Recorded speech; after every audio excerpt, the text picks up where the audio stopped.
how I end up introducing the primary source documents. I don't have them read the chapter about that in Stories of the Land first.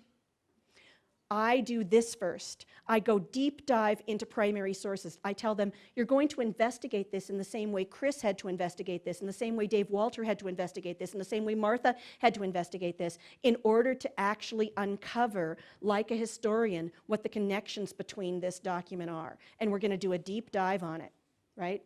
And then I use Stories of the Land after we've done the deep dive to clear up misconceptions and to connect the dots to the broader historical narrative. So most of the time I'm using the textbook in an after experience way, as opposed to read the chapter tomorrow to be ready for our really wonderful exploration of treaties. Well, by the time they've read the chapter, all the mystery of the treaties is gone. They come in if they've read it. If they've read it, they have no more curiosity or intrinsic motivation because the mystery is gone. They're not going to be historians. They're just regurgitating something someone else said. They're not the ones doing the investigation. If they haven't read it, there are two things that they do, and you know what these are. What's the first thing that a child can do if they haven't read the text? They didn't fulfill the assignment to prepare for the next day's debate, Socratic seminar, or whatever you're going to do. I deflect from it through disruptive and obnoxious behavior and drawing you off task. So I ask you to tell stories about your time in the Bob Marshall Wilderness, Tammy, when you were a girl. And then I go off on my little stories and we never get to it, right? So one of their first ways of deflecting is to try to use you as the tool for that. Wow, your hair is so pretty today, Vanessa. Can you tell me how you do that? And then you're in a long conversation about, I brush it, you know. I use a comb. Washed it, brushed it, used a comb. You know, so you see where this goes? So the first thing is you can get these disruptive behaviors and you can also get this kind of pandering deflection. I need you to know it's shocking. I've done 580 clinical classroom observations over a period of now 15 years. It is shocking how easily teachers are drawn into these pandering conversations. And then what ends up happening is 20 of you are watching and I'm pandering to just a few of you, right?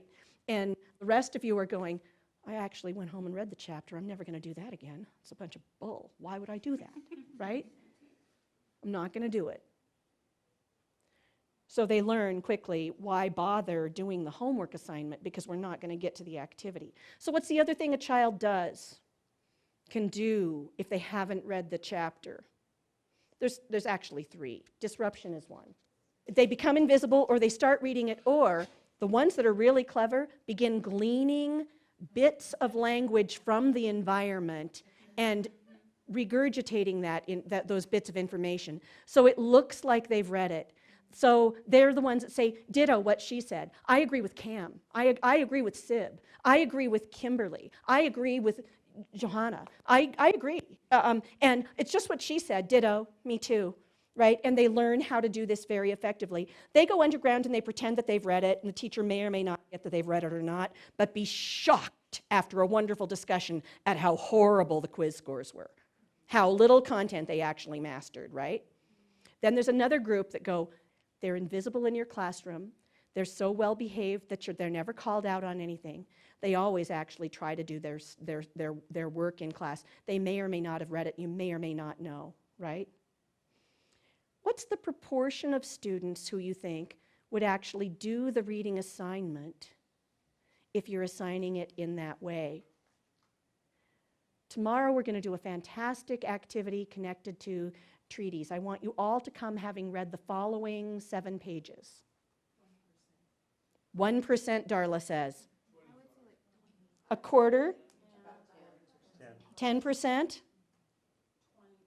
So that you've got the skimmers.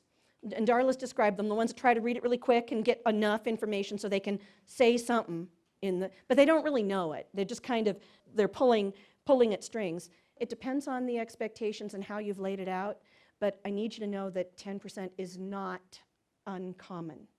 25% would be a pretty high level of compliance. Now imagine you've then spent an entire weekend planning this elaborate Socratic seminar with the debate that goes before it, with all the background, and you're going to bring in the primary sources, and they come and they're not ready to do it. What happens to you? Not going to do that again. Yeah. I've got better things to do on my weekend. than expend all of that energy. So we're going to spend a great deal of time talking about how to turn this around, because every single one of us was exposed to that pedagogy as our role models. Right? Read the chapter, answer the questions at the back. There may or may not be a fun activity to do the next day in class. It might just be, I'm going to lecture to you. But that is the pattern. We're going to talk about how to break that pattern apart.